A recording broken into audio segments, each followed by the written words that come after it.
Nobita अपने घर में बेताबी से आंखें खोले बैठा है। घड़ी की टिक टिक के साथ उसकी धड़कनें तेज होती जा रही हैं। उसके मन में सिर्फ एक ही बेताबी है, वह परीक्षा जो कल है।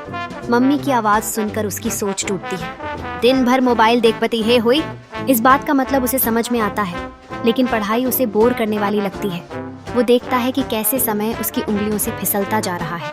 कभी हिम्मत न हारने वाला नोबिता, जो हमेशा अपने दोस्तों की मदद लेता है, अब बचाव के लिए डोरेमोन की तरफ देखता है।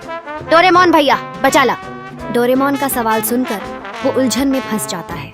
क्या ये हमेशा का उपाय है या मुश्किल के समय की एक शॉर्टकट? डोरेमोन उसकी बेचैनी समझता है और उसे एक नया गैजेट दिखाता है, फटाफट पढ़ाई मशीन। इसके बारे में जानकर नोबिता का उत्साह बढ़ जाता है। जैसे ही मशीन चालू होती है, एक अलग ही दुनिया उसके सामने खुलती है। सब कुछ जैसे उसके दिमाग में उतर रहा हो। लेकिन खुशी के इस पल को डोरेमोन ने धीरे धीरे इस्तेमाल की सलाह देकर रोक दिया। पर नोबिता तो अपने टॉपर बनने के ख्वाब में खो गया है। उसकी सोच में प्रवेश करते ही उसके दोस्त सुनियो और जियान आते हैं। उसका आत्मविश्वास सुनकर सबको हंसी आ रही है। उसका ज्ञान पाकर वो फुला हुआ है। बाल गुना बाल, सुनियो पूछता है और बिना देर किए नोबिता जवाब देता है 144।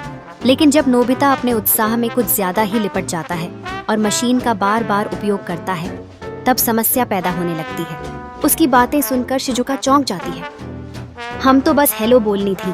उसकी अजीब बातें सबको हंसने पर मजबूर कर देती हैं। परीक्षा का दिन आता है और मास्टर जी उसे अपने ज्ञान का प्रदर्शन करने को कहते हैं। सर, हम पूरा किताब सुना देता नहीं। नोबिता के आत्मविश्वास का जश्न विद्यालय में ही फैला होता है। सिर्फ जीनियस की तरह जवाब देकर वो अपने असल ज्ञान को भूल जाता है। इसके बाद वह डोरेमोन से गुहार लगाता है, मशीन खराब कर दे ले। बस इतना सुनना था कि डोरेमोन उसे समझाने लगते हैं कि शॉर्टकट हमेशा काम नहीं करता। फिर वो उसे नॉर्मल दिमाग स्प्रे देता है। उस स्प्रे के असर से सब कुछ सामान्य हो जाता है। अब नोबिता ने ठान लिया है कि वो मेहनत से पढ़ाई करेगा। पर उसकी मम्मी फिर से उसे तंग करने आती हैं। ए नोबिता, होमवर्क कर ले हल। और फिर सब एक साथ हंस पड़ते हैं।